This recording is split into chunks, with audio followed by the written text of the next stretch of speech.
अब जो बात इससे आगे की है अजीत जी, वो ये कि चंपत राय का क्या होगा, अनिल मिश्रा का क्या होगा, गोपाल राव का क्या होगा, क्योंकि अभी तक जितनी रिकवरी हो रही है उन पर तो कानूनी एक्शन लिया जा रहा है। 6 तारीख को ट्रस्ट की मीटिंग भी होगी।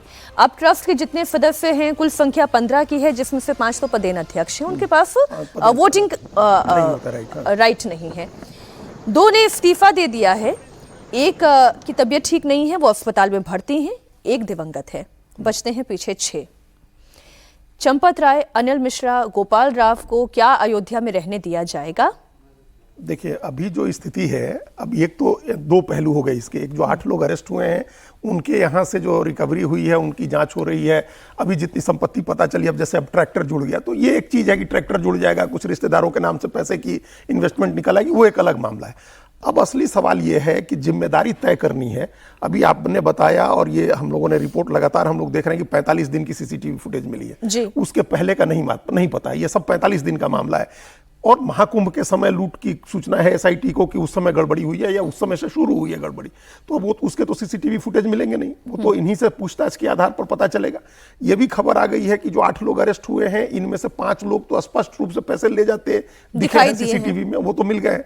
तो ये एक जांच का अलग दायरा है। अब असली सवाल है कि जवाबदेही तय होगी, नए ट्रस्टी आएंगे और नई व्यवस्था क्या बनेगी। तो जो अब आपने बताया, उसमें जो 6 या 7 लोग जो बच रहे हैं, उनका वोट सबसे इंपॉर्टेंट है।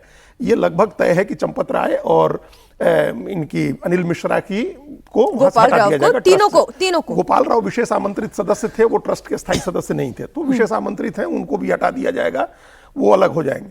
दोनों अस्थायी सदस्य हैं, उनको हटा दिया जाएगा पद से, महासचिव से और जो ट्रस्टी यहाँ है। इसके बावजूद एक रिपोर्ट ये है कि ये हो सकता है इनको आजीवन ट्रस्ट में रखने का नियम हो, कि किसी जिम्मेदारी में नहीं रहेंगे, लेकिन ट्रस्ट में बने रहेंगे, इनका नाम वहां से नहीं हटेगा।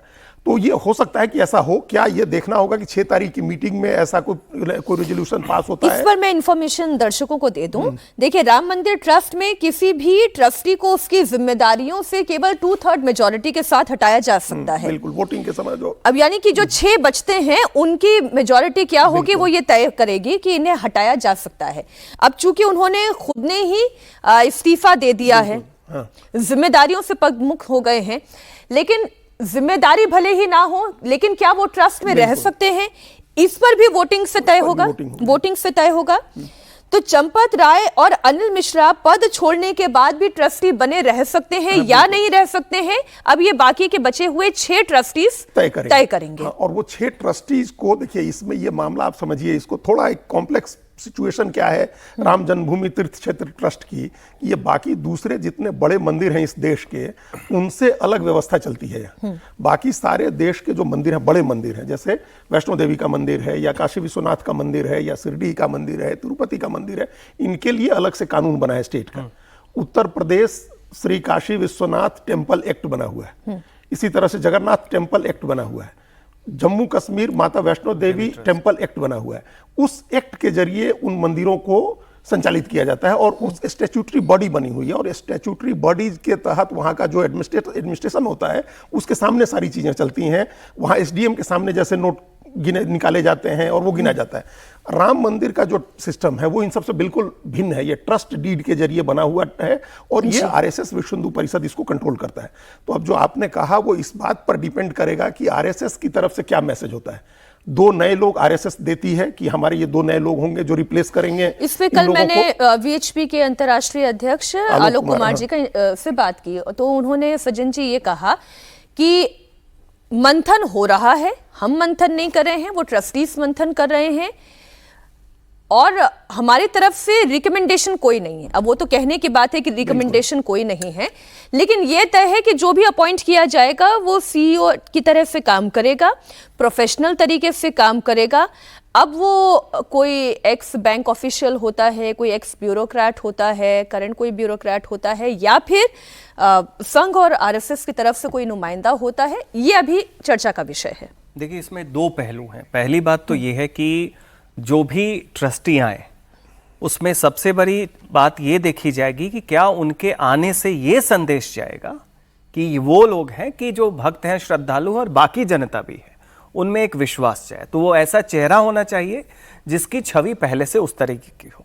दूसरी बात ये होगी कि इसमें कहीं बैक डोर से, चूंकि ट्रस्ट डीड के थ्रू जब ये बना तो आप ये मान के चलिए कि अभी कई वर्षों से, कई दशकों से ये डिमांड है कि हिंदू मंदिर जो है या मठ है वो सरकार के अधीन, मतलब कि स्टेट गवर्नमेंट के एक्ट के थ्रू ना हो, सरकार उसे नियंत्रण ना करे, बल्कि एक ट्रस्ट या उसके जो लोग हैं वो करें। मेरी जो जानकारी है वो ये कहती है कि सरकार भी नहीं चाहती कि वो अपने नियंत्रण में ले। तो जो पहली चिंता है तो वो तो ये है कि सरकार अपने नियंत्रण में नहीं लेगी, चलाएगा इसे ट्रस्ट ही, सनातनियों के हाथ में ही रहेगी, लेकिन अब ट्रांसपेरेंसी होगी। और तीसरी बात जो ट्रांसपेरेंसी के लिए सबसे बड़ी बात है, देखिए वीएचपी, आरएसएस और बीजेपी ने अगुवाई की राम मंदिर की, लेकिन उसमें बाकी संत समाज भी और लाखों श्रद्धालु उसमें शामिल हुए और उनकी आस्था जुड़ी है।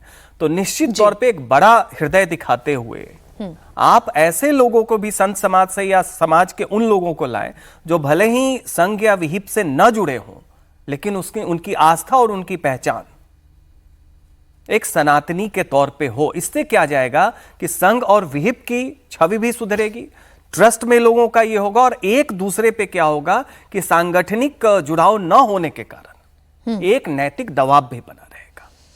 लेकिन ये मुझे थोड़ा मुश्किल लग रहा है, होगा तो कोई संघ और वीएचपी से ही जुड़ा हुआ व्यक्ति। अब वो देखने वाली बात होगी कि वो व्यक्ति कौन हो सकता है, उसका अभी तक का प्रोफेशनल बैकग्राउंड क्या हो सकता है।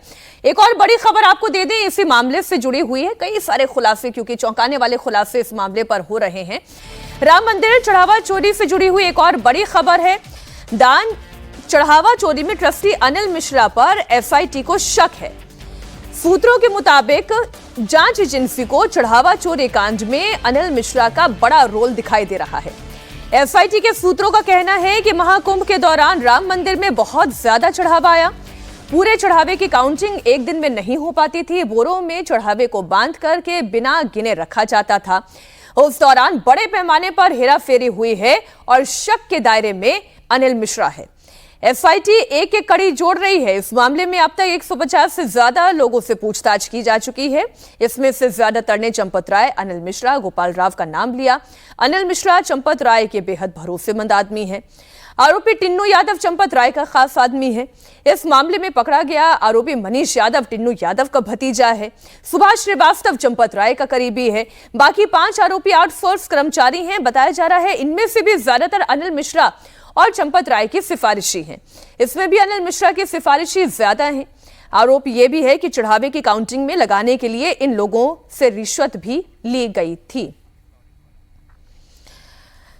तो चढ़ावा चोरी के मामले में जितनी छानबीन हो रही है उतने ज्यादा चौंकाने वाले खुलासे आ रहे हैं। और जहां तक मेरी जानकारी है, जिन लोगों से मेरी बात हो रही है और जहां से मैं ये जानकारी एकत्रित कर पाई हूं, एक बात तो तय है कि चंपत राय की ईमानदारी पर ट्रस्टीज को कोई शक नहीं है, लेकिन उनमें प्रोफेशनलिज्म का घोर अभाव था, ये ट्रस्ट के मेंबर्स का भी कहना है, और उन्होंने भारी लापरवाही की है।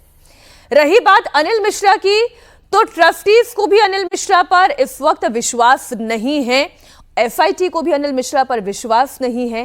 तो यह कहा जा सकता है कि शक के घेरे में संदेहास्पद अगर कोई व्यक्ति सबसे ज्यादा है तो वो अनिल मिश्रा है, और उनकी मुश्किलें आने वाले दिनों में और ज्यादा बढ़ सकती हैं।